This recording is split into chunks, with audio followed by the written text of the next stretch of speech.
it's our main event, and there you see yourself, Neimi, so I'm sure you're marking out huge. And you're leading out, which is that BJ Shane? Is that Bear Shane? Who is that? You got to get it straight. That's Mike Shane, the best independent wrestler in the entire world today. You got the XWF that if they had any money or any job to give, they'd be giving it to him. Unfortunately, they're destitute and out of business. But Billy Fives, the IPW heavyweight champion, he might not be the tallest individual in this business. He might not be the biggest or the baddest, but he has no fear whatsoever, and I'll give him credit. He came at Mike Shane like a man possessed tonight, and you've seen Ron Neimi's 24-inch biceps. Sure, TV adds 1 inch to those biceps, but Billy Fives, he wasn't afraid of me either, and I can't believe that, Aaron. Yeah, that's really, really hard to believe that the heavyweight champion of IPW isn't scared of the manager / announcer. I don't know what we're going to do about that, Ron. You're quite the smartass, the sarcastic one. You're a regular Todd Pettengill, Aaron. I don't like it, and Mike Shane bringing the big meat hooks and the reverse elbow to the side of the cranium of Billy Fives and follows it up with a wicked knee lift, and Billy Fives is in the corner like, Jim, I know you're 73 years old, brother. I know you're constipated, but please put an end to this misery before Mike Shane kills me. That was a nice double underhook suplex there by Mike Shane, and I tell you, how does Billy Fives know he actually is wrestling Mike Shane in here? If I can't tell these guys apart, and I've been around him forever, how's a guy like Billy Fives, hasn't been in IPW that long, how's he ever going to be sure what's going on in there? I don't care if you're a babyface or not, Ron Neimi, you're still up to your tomfoolery and chicanery, and I wouldn't put anything past you in that regard. All right, I'm going to take credit where credit's due. I have been known to use tomfoolery on occasion. Oh my God! He throws him over the top rope like yesterday's garbage and splatters them all over the ramp of the WrestlePlex. And like I was saying, tomfoolery, perhaps. Chicanery, never. But the truth is, Aaron, Billy, what are you doing? I thought he was going to dive back over and get some heat back, but instead he just gets caught in midair. And the massive Mike Shane. And gets a big Samoan drop for his troubles. What's he thinking of a cross body block on Mike Shane? He might as well come in and try the Indian death lock. He might as well try the Weaver lock. I don't care what kind of lock he does. It isn't going to work on Mike Shane. The Weaver lock was over. Okay, so what? Actually, it wasn't over. That would have been the big joke of the whole thing, especially when they tried to bring it back in the late 80s with the Four Horsemen. But that's a whole different story that we won't get into at this time, because right now we need to talk about Billy Fives. It looked like he was going into the turnbuckle there, but nice athletic maneuver, hops over the ropes, elbows Mike Shane in the face, and what's he got going on here? See, he did time the splash worked, Ron Neimi. You never know here in IPW what's going to work. Billy Fives may not be nearly as massive as Mike Shane, but he's not the IPW heavyweight champion because he's a pushover. He's not the IPW heavyweight champion because he can't go with big guys. He's the IPW heavyweight champion because he can. And right now, he just took a big lariat and almost lost his title as I was speaking about how good he was. He absolutely got leveled. It's like being on the cover of Sports Illustrated. That's a curse. Having you on the microphone putting somebody over and trying to get them over and establish their career accomplishments, it's like the kiss of death, Aaron. Really? Do the guy a favor and just keep your mouth shut and put the hardcore giant Ron Neimi, 911 Incorporated, and Mike Shane over, because we don't even need it. You can't curse us, brother. That's true. You do quite a good job cursing yourselves.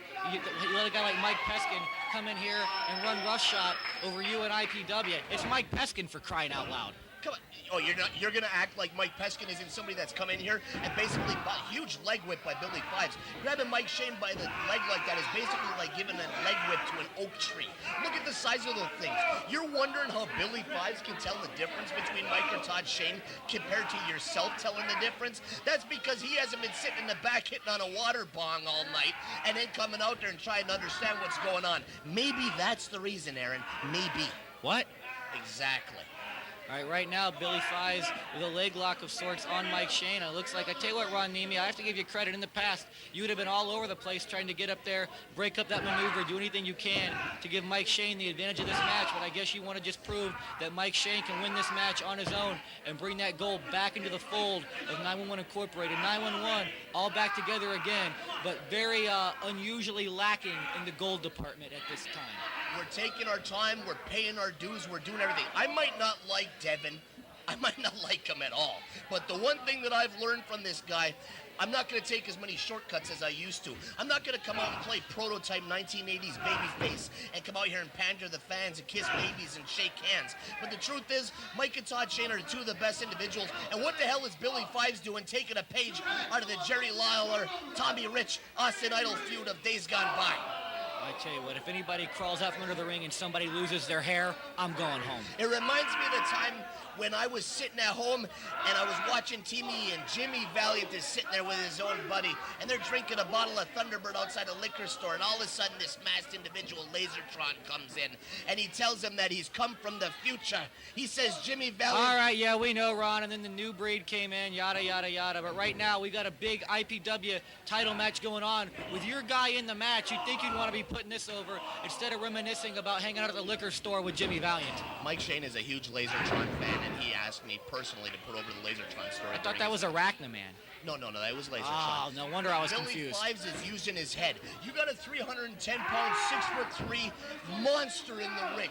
Billy Fives is going to do the old school way of taking out a wheel. You look at Mike Shane, he's got that left leg badly injured, and how is he going to see? There's a big difference. Oh! Not quite as injured as I thought he was, because he's still able to hook him and drop him in a huge sit-out power bomb. Yeah, it looked like Billy was going to go for the Hurricane Rana there, but Mike Shane said, I don't think so. You're going through the mat instead. Oh, Mike here Shane it comes, the TKO. TKO. This should be it. We should have a brand new IPW heavyweight champion, but it looks like we missed the ref bump. And here's why you can't stand him, Ron Neimi. Here come the professionals. They can't stand to see anybody that's associated with you do anything good. And here comes Mike Peskin chasing after you. I tell you what, I was having a little fun at Mike Peskin's expense, making fun of him. But right now he's handling Ron Neimi, and you may just be a manager, but you can handle yourself out there at ringside. And here come the troops for you. 911 Incorporated, Jet Jaguar with his one eye.